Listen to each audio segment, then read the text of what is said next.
Hello everyone, I'm Mrs. Midnight, and out of your own request, Professor Snape is back to teach us how to win full marks and complete time-limited optional missions at the same time. So far we have learned to complete time-limited optional missions and to win full marks when the events appear separately. But now it's time to learn how to pull it off to complete both of them when they appear simultaneously. So go grab something to write on and subscribe to the channel if you haven't already, because we're going to start Mrs. Midnight Guide to win full marks and to complete time-limited optional missions at once. Completing both events at once is challenging, but not impossible. Just take into consideration that besides the tips that you already know and optimizing your time, you are going to need a certain investment of coins and gems. Shut up and take my money! So let's start to learn the best way to make the most out of these two resources.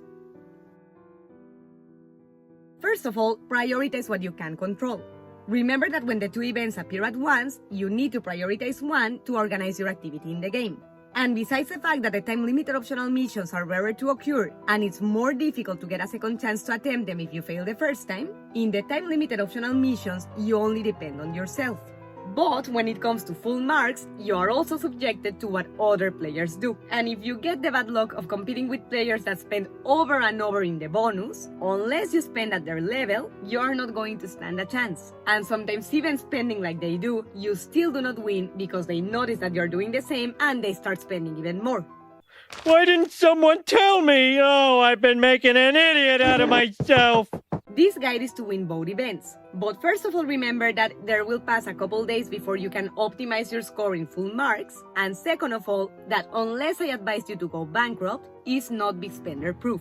So if you see that the first place is winning you by more than 3,000 points, especially at the beginning of full marks, it's better to avoid the mission, focus only on the time-limited optional event, and attempt to win them both in another occasion when people play clean.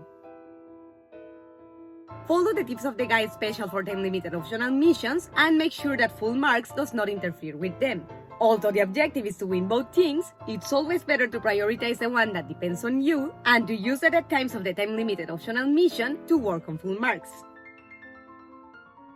The biggest difficulty to do these events at once is that the majority of the tasks of full marks that appear constantly have to do with taking classes, whether it is to win stars or to complete minigames in the class. And the classes are going to spend energy that you need for the time-limited optional mission.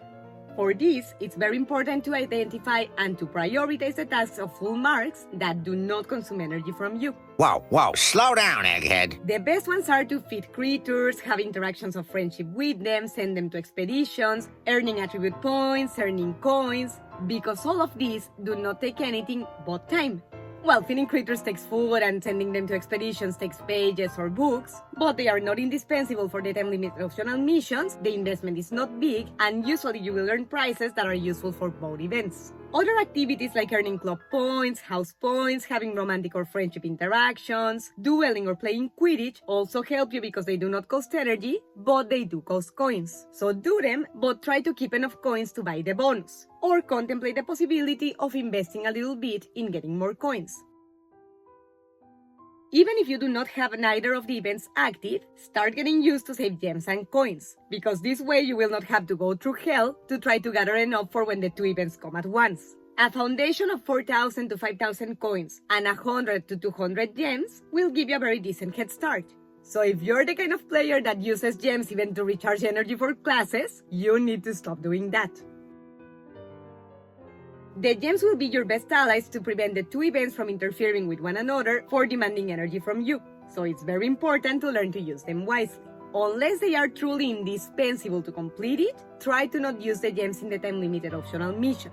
This way you'll be able to use them in full marks to change the classes for other tasks that do not consume energy from you.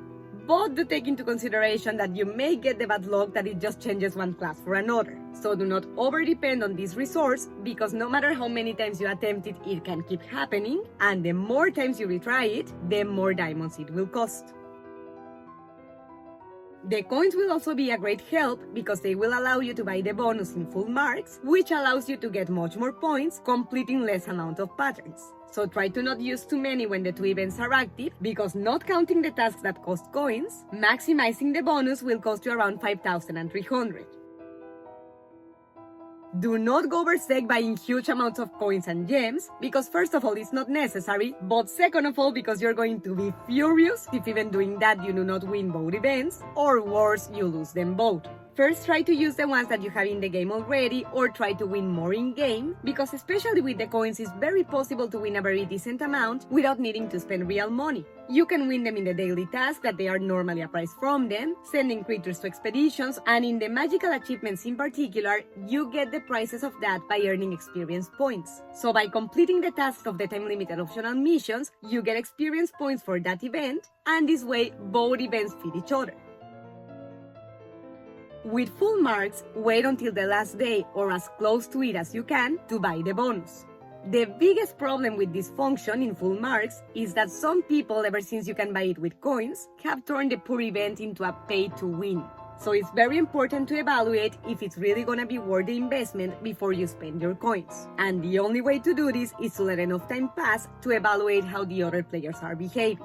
If you buy the bonus from the beginning, you're going to rebuild your strategy and encourage other players to do the same as you. So it's better to save it as a trick under the sleeve for the end of the event.